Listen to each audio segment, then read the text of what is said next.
Good evening, all of you. How are you all? Welcome back to Shaping Minds Menu. Let us continue with our ICT unit. Paper 1 UGC net examination की हम preparation कर रहे हैं.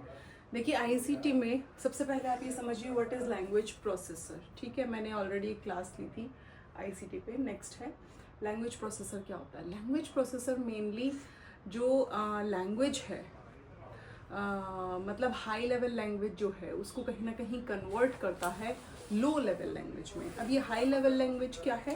अगर हम बात करें हाई लेवल लैंग्वेज जो है वो ह्यूमन लैंग्वेज है जो ह्यूमंस को समझ में आती है. ठीक है. And low level language is machine language. ठीक है, जो कंप्यूटर को समझ में आती है. ठीक है.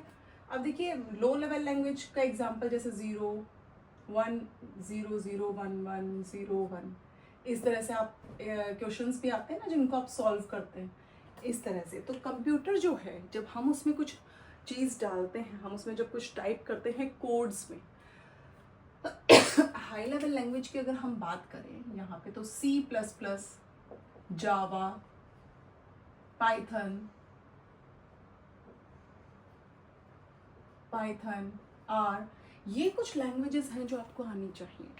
ये लैंग्वेजेस अगर आपको आती हैं तो उस कोड में जब आप कंप्यूटर में वो चीज़ें डालते हैं, टाइप करते हैं, लिखते हैं तो वो कन्वर्ट होता है लो लेवल लैंग्वेज में यानी मशीन लेवल लैंग्वेज में. C++, जावा, पाइथन क्या है? हाई लेवल लैंग्वेज जिसे ह्यूमंस अंडरस्टैंड करते हैं, हम लोग अंडरस्टैंड करते हैं. अब हम लोग इस लैंग्वेज को अंडरस्टैंड तो नहीं कर सकते कि क्या कोडिंग है ये, इसका क्या मीनिंग है. तो हमारा लिखे हुए को लो लेवल लैंग्वेज में कन्वर्ट करता है. इसी को बोलते हैं एक तरह से हम लैंग्वेज प्रोसेसर, जो कहीं ना कहीं हमारे काम को ईजी बनाता है. एंड हमारे काम को जो भी हम चाहते हैं रिजल्ट, जो कंप्यूटर में आपने चीज़ें डाली उसका जो भी रिजल्ट है अंदर जाके प्रोसेसिंग होती है, देन वो आपके सामने एक डिफरेंट रूप में मिलती है. तो लैंग्वेज प्रोसेसर का ये काम है.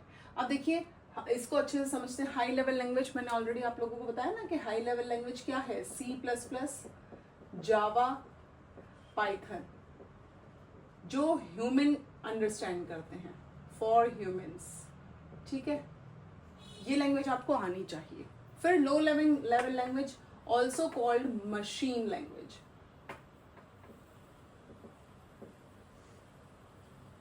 ठीक है. फॉर एग्जाम्पल 1 0 0 1 1 0 0 ये होती है. अब मशीन लैंग्वेज वही है, low level language and machine language वही जिसमें कंप्यूटर काम करता है. आपका लैपटॉप के अंदर का जो प्रोसेस है वो जो पूरा फॉलो होता है उसी को बोलते हैं मशीन लैंग्वेज. ठीक है. अब है असेंबलर. What is assembler?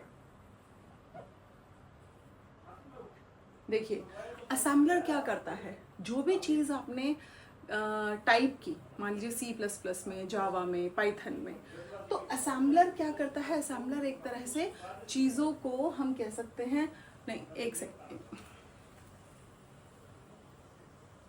तो असेंबलर क्या करता है? असेंबलर जो है वो कन्वर्ट करता है असेंबली लैंग्वेज को, वो उस पर वर्क करता है. ठीक है. Assembly language. What is assembly language? ये होते हैं निमोनिक्स. अभी देखिए क्या हम लोगों के लिए इजी है इस लैंग्वेज में बात करना, इस लैंग्वेज में ये लैंग्वेज को समझ पाना? नहीं. तो हाई लेवल लैंग्वेज को कन्वर्ट किया लो लेवल लैंग्वेज में. इसी को और इजी बनाने के लिए असेंबलर यूज हुआ. यानी असेंबलर एक तरह से क्या करता है? निमोनिक्स पे काम करता है.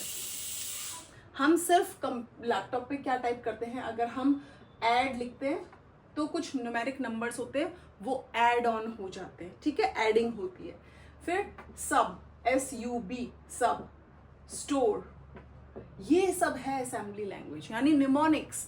ADD अगर आप करोगे तो कंप्यूटर समझ जाएगा कि आपको चीज़ें ऐड करनी है. कुछ नंबर्स दिए हैं जिनको ऐड करके रिजल्ट दिखाना है, सब्ट्रैक्शन करके रिजल्ट दिखाना है, स्टोर करना है डेटा को.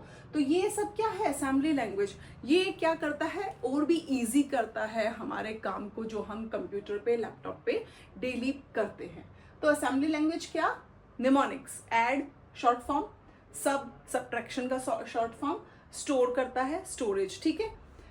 अब आते हैं कंपाइलर पे। कंपाइलर का क्या रोल है? कंपाइलर जो है, आपने जितनी भी चीज़ें, मान लीजिए अब C++ में, जावा में, किसी और चीज़ में, लैपटॉप में आप चाहते हैं उनका रिजल्ट मिले आपको, तो कंप्यूटर क्या करता है, उस पूरे पैराग्राफ को, मान लीजिए आपने ये एक पूरा पेज लिखा, ठीक है, तो कंपाइलर क्या करेगा, इस पूरे के पूरे पेज को एक साथ ट्रांसलेट करेगा,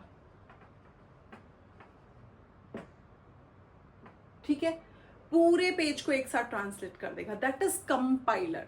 ये याद रखना है, कंपाइलर क्या करता है, पूरे कॉन्टेक्स्ट को एक साथ ट्रांसलेट कर देगा, एक साथ उसको कन्वर्ट कर देगा। इसमें स्टेप बाय स्टेप यानी लाइन बाय लाइन जो है ट्रांसलेशन नहीं होती है। एक पूरा पेज है, उस पूरे पेज का ट्रांसलेशन एक साथ होगा।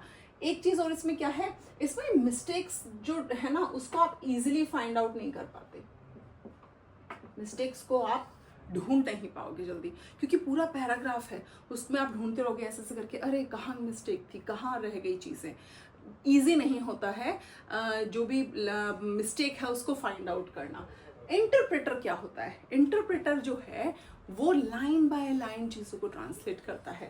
मान लीजिए ये आपका पूरा, आपने कोई पैराग्राफ लिखा, तो इंटरप्रेटर क्या करेगा, पहले इस लाइन को कन्वर्ट करेगा, तो आप इजीली फाइंड आउट कर लोगे कि कोई मिस्टेक तो नहीं है। देन वो दूसरी लाइन पे जाएगा, then third line, then fourth line, ठीक है, ये ऐसे